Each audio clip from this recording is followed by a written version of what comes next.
một tí hương ở đây đủ chưa?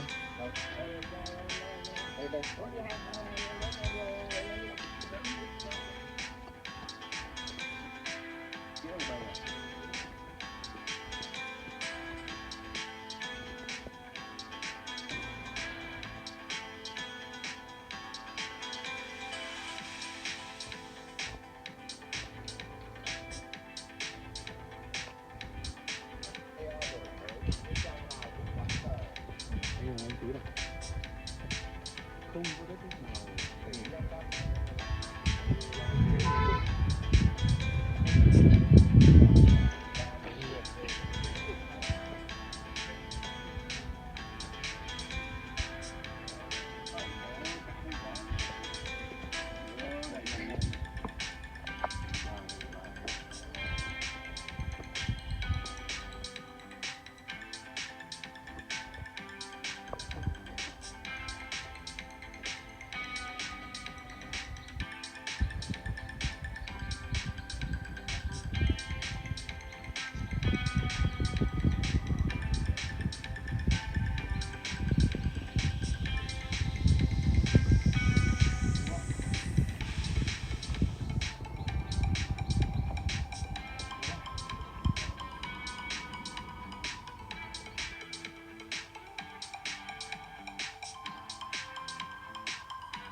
Dạ.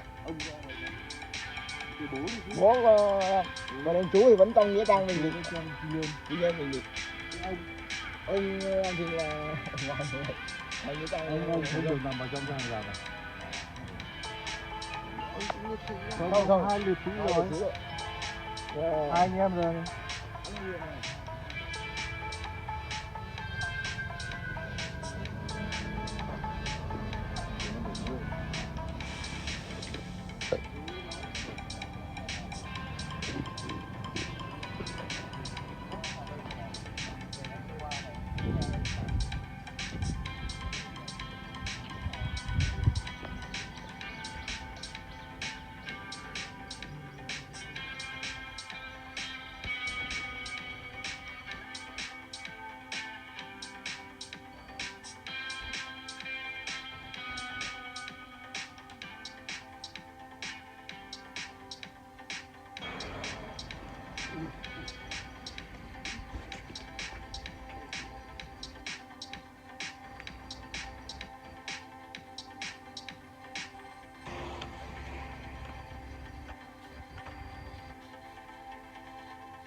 Anh ở trong nhà Hiền mà. Là ở ngoài đợi đây. Đi qua mấy người con em mà đó.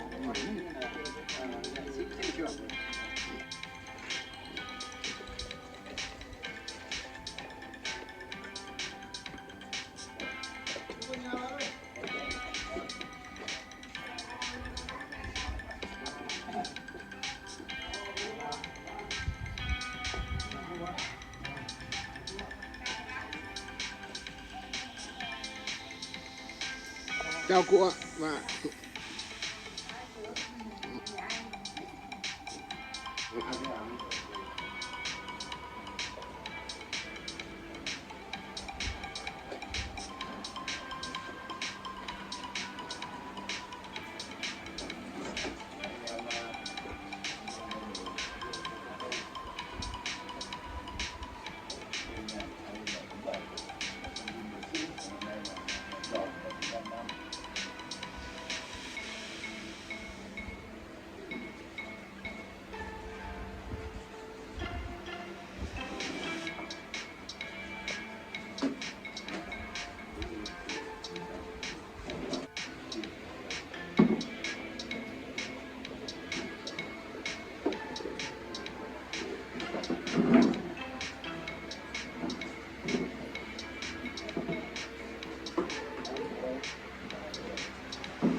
bà bây giờ cô ra ngoài liền cắt được rồi.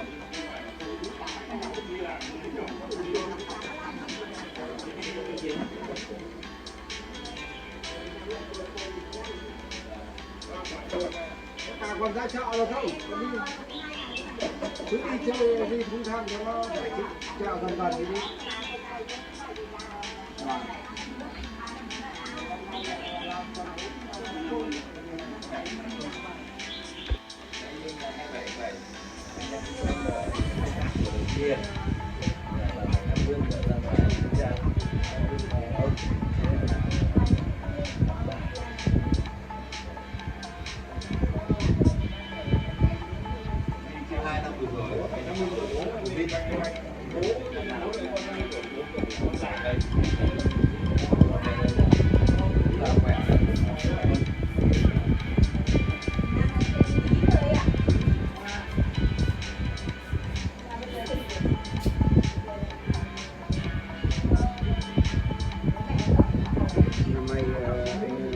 Máy đẹp, thích ngủ.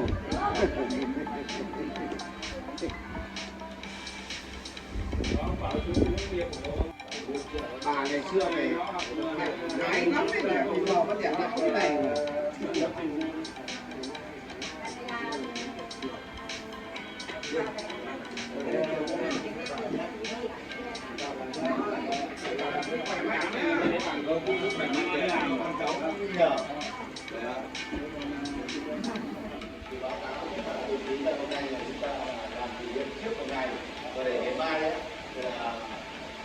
Những người mà các đồng chí là đơn vị hoặc là tín hiệu của đấy là về tại gia đình, là tổ chức tại gia đình. Chính vì thế mà năm nào chúng ta làm vào ngày 25 và 26 tháng 7 thì báo cáo các đồng chí là như vậy. Thì báo cáo các đồng chí là trong hội chúng ta thì là có 2 đồng chí thương binh, đồng chí Phạm Thị Quý và đồng chí Tư là cùng cư là Thương binh, và đồng chí Nguyễn Văn Hiền thì là gia đình chính sách, là gia đình bà mẹ Việt Nam Hùng, và cảm ơn đồng chí Hiền thì báo cáo đồng chí là hôm nay là được những cái thời nhưng xin trân trọng giới thiệu là đồng chí Đỗ Văn Vinh là ủy viên và là bí thư đảng ủy khối doanh nghiệp. Khuất ủy viên này rồi nhá. Đồng chí là đồng chí Nguyễn Thanh Hùng là chủ tịch hội liên hiệp phụ nữ Bắc Từ Liêm lập khóa 2022-2027 và nguyên đồng chí Nguyễn Văn Sơn vừa mới kỳ xong đồng chí cũng là làm chủ tịch hội liên hiệp phụ nữ Bắc Từ Liêm 2010 và cũng đẩy với các đơn vị đang trên nước là chúng ta là chúng ta là rất may mắn là hôm nay là các sếp rất quan tâm và với cái buổi kỷ niệm 75 năm ngày sinh của Chủ và cũng là tổ chức và cái chương trình đầu tiên là đồng chí Đỗ Văn Vinh sẽ có món quà của đảng bộ khối doanh nghiệp và lên trao tặng thì là đề nghị đồng chí Tư và đồng chí Hiền là lên hai đồng chí ở Liên Sài Gòn và hai đồng chí ở Liên Sài Gòn là đồng chí Thọ và đồng chí Nam và là chúng tôi đồng chí lên từ em xin chào quà của đảng bộ khối.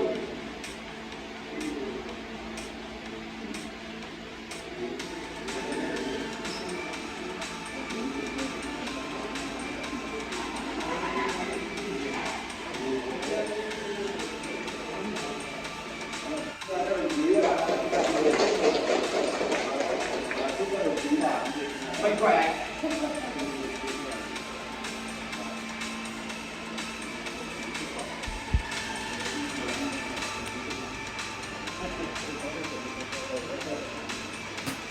Cùng công ty là giám đốc công ty Technopin công nghiệp.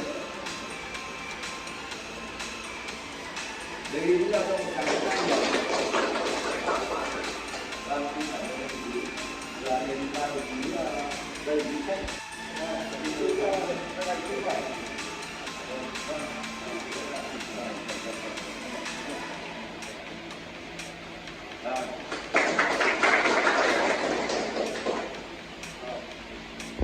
thì là vào cái lô hội xin đồng chí để chào là đồng chí ở trong đó.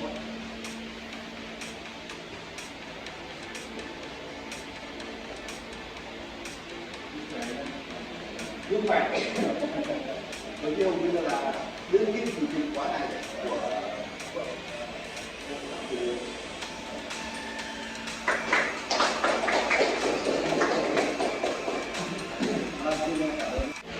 Lý Công Hùng đây là đã nghỉ hưu và là nguyên là tránh thanh tra kiểm toán của kiểm toán Việt Nam anh em và xin mời anh lên để anh Hùng làm quyết định.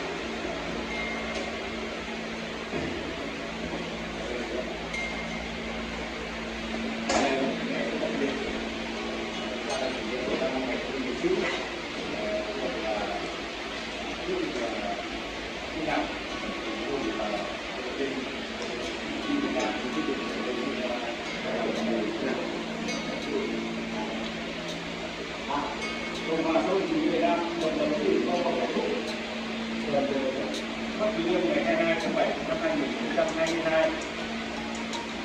Hội Kinh sinh quận Bắc Từ Liêm số 150 QD quyết định việc kết nạp một viên ban chấp hành Hội Kinh sinh quận Bắc Từ Liêm căn cứ Việt Nam điều chí chương 3 điều lệ Hội Kinh sinh Việt Nam báo cáo căn cứ công văn đề nghị của chúng ta ngày 30 tháng 6 năm 2022 của ban chấp hành Hội Công nghiệp Từ Liêm xét đơn xin vào hội của đồng chí Lý Công Hùng. Quyết định điều 1 kết nạp đồng chí Lý Công Hùng vào Hội Cựu chiến binh Việt Nam. Đồng chí Lý Công Hùng sinh hoạt tại hội nghị quy định công nghiệp Từ Liêm. Điều 2, đồng chí Lý Công Hùng và hội nghị quy định công nghiệp Từ Liêm chịu trách nhiệm thi hành quyết định này kể từ ngày ký. Thay mặt ban chấp hành chủ nhiệm quyết định này. Đây tôi thay mặt ban chấp hành như vậy xin được huy hiệu.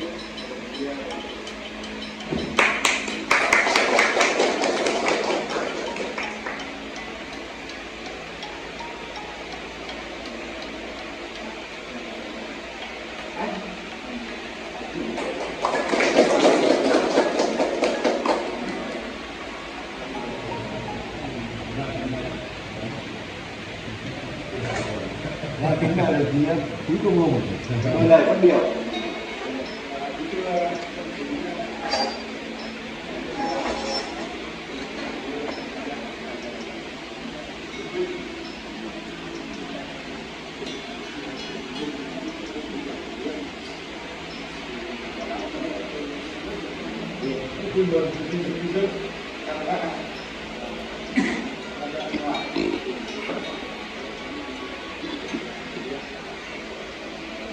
Đầu tiên xin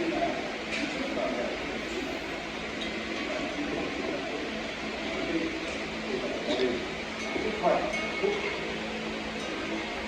báo đồng chí là tôi thì là những đồng chí ba khi đó là sinh viên thứ nhất đã tham gia thị trường Tây Nguyên nguyên là của Hà Nội sau đó tham gia những cầu sân trong những lập hướng như vậy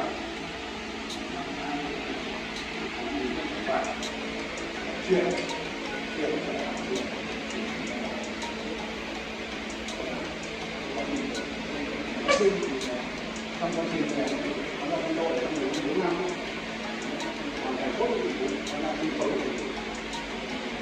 sau đó nó thành ra công tác như vậy sau khi ra trường quá trình thì sau đó năm 82 thì là rất nhiều các thuế thứ tư là